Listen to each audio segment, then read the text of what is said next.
Okay, thanks for all of you being here, and we're getting close to tipping it off. Week from Friday, we've got the exhibition game coming up Sunday. We have 7 practices, real practices left before we play Austin Peay, who already has me nervous here about how good they are from everybody I've spoke with. They're both in their league, and actually their best player is a friend of Eric Howland. They're both from Kentucky, who they played with each other during the summer. And the guy's a really good player, so thinking down the road, that's our first game of the year. And our schedule, our non-conference schedule, has purposely been very much toughened from where it was a year ago. Much harder schedule. We have no easy games on there. So Nick Weatherspoon is due to be back in practice today. He's missed the last 16 days with a sprained ankle he sustained in our scrimmage game, and excited about having him back. It's actually a little earlier than we anticipated when he initially heard it. So we'll see how he does today, and it's still a fluid situation where hopefully he'll feel good after he practices today. But we feel like we've been pretty conservative and patient in hopefully getting this thing right before we put it back out there. Questions? Go ahead, raise your hand, and we'll go ahead and call on you. Okay, go ahead. On the renovation, how involved were you in that process?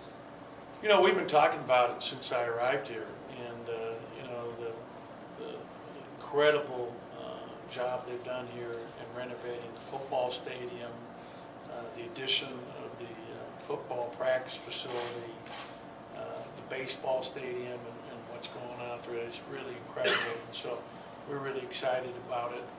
Since I've been here, they did the softball stadium, done incredible stuff with the golf program, facilities, same thing with soccer. So this is just part of the overall plan for Mississippi State Athletics, and we're excited. It's basketball time.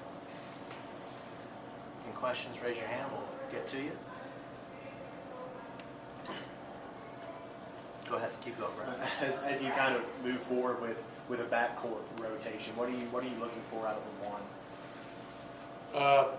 We're looking for same kind of play we got last year, and even more consistency. Lamar's our starting point guard. Both Nick and Tyson will play minutes there as point guards, and it's kind of nice when you have 3 guys, and I'm comfortable with all 3 of them running the point. It really is good, and they're comfortable with each other. All 3 of them can play off the ball and run different sets and different things. Was the other as a point, which is really nice to go to. You can even bring Q up there, as you remember last year, played some minutes for us at the point. But everything starts with defense, starts with your point guard, with this initial ball pressure, with getting back in transition, and stopping the ball in transition, and then doing a great job of taking care of the ball and distributing the ball to the team in transition. So there's a lot that goes through that point position, no question. Go to David here to coach's left. You talked about consistency at the point, and I remember, Lamar last year seemed one of the guys that could be real volatile. Sometimes he was great, sometimes not so great. Do you think you're going to see improvement in that this year, and what's the... Yeah, I think the last half of the season, he was pretty consistent all the way through. I thought early on, absolutely, there was a lack of consistency for him. And part of that was missing 2 months right before we started the season. He didn't get to practice for 2 months because of an injury issue. But I expect him to have even improved consistency from where he was a year ago and better play. He's shooting the ball better. He's ever shot it. He's stronger. And he's more mature. So I have no doubt you're going to see a great year out of Lamar Peters this year. Do you think the team's just kind of different when he's playing well? You know what I mean? That he brings kind of a real true point guard mentality and everything? Yeah, the one thing about Lamar that he does better than anybody else on our team is his ability to go by anybody. There's nobody who can stay in front of him. So his ability to break down the defense, penetrate, and create havoc on the opposing defense by getting in there and having create help and collapsing defenses and then spray it back out is really important for us. We'll keep. So he's really had a good spring and summer, and he's had a good fall. He's been practicing well. close to the real deal now, so it'll be fun. We'll keep it on the left and go back to the second row. With such a veteran team, where do you see these freshmen, Robert, Reggie, and DJ, kind of fitting into that rotation? Well, they're competing for it right now. It's all about competition. They've done a good job. I'll give you an example. We keep stats for every practice, and right now, in all of our practices, Robert is the second leading rebounder in all practices, and Reggie is third. And that was a weakness for us last year. So guys that rebound are definitely putting themselves in the opportunity for playing time.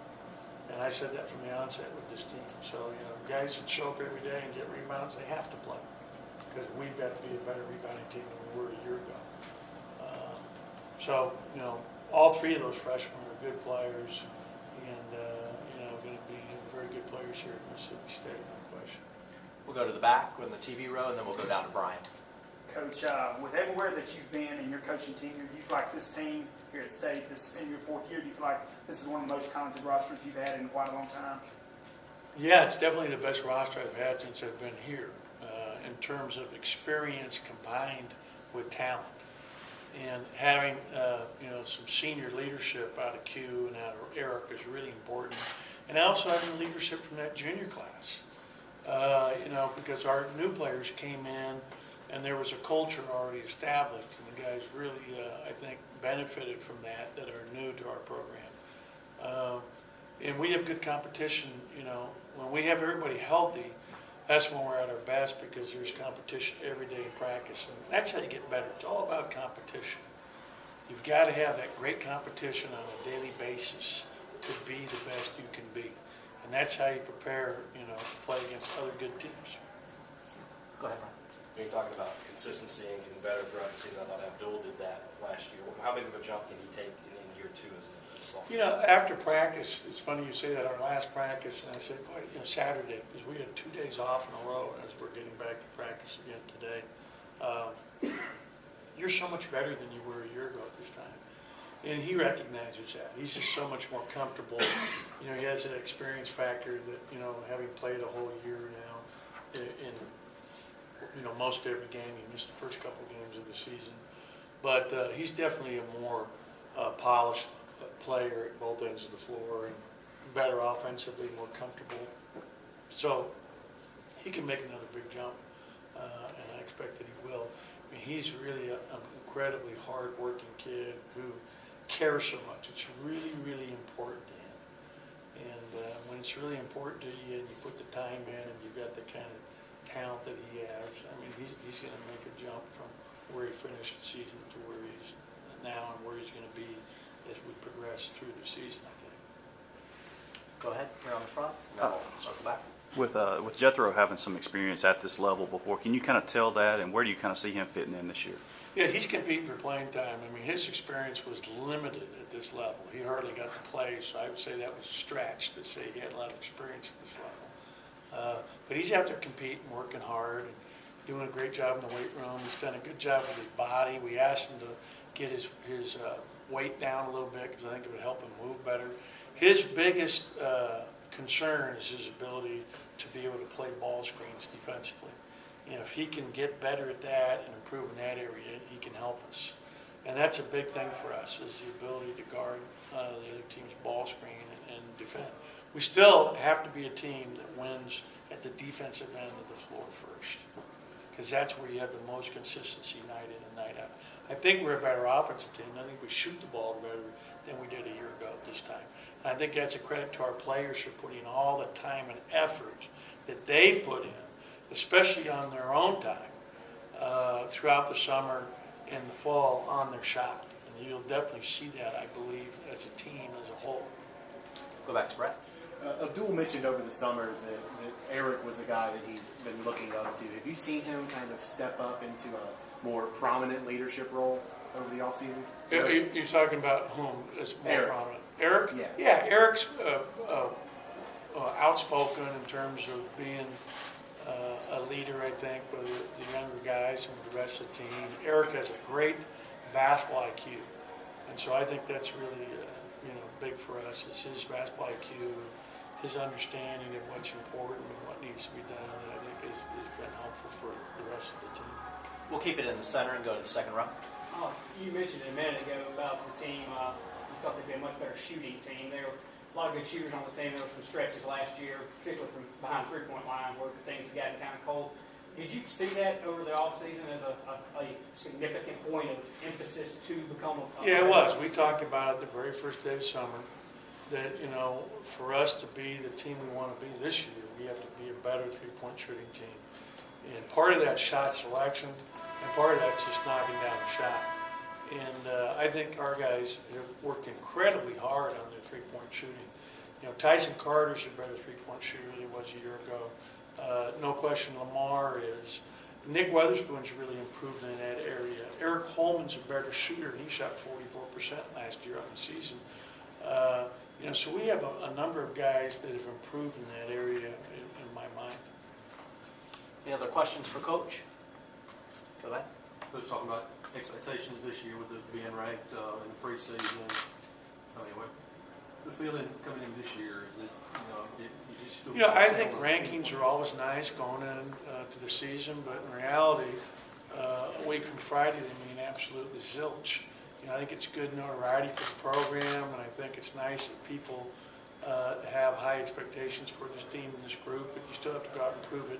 And you got to prove it every day in practice. You got to prove it through your preparation and through your work. And you know, as long as we understand that, then I think we're, you know, provided we can stay healthy, in store for a fun season. Thank you, guys. Thanks, Coach.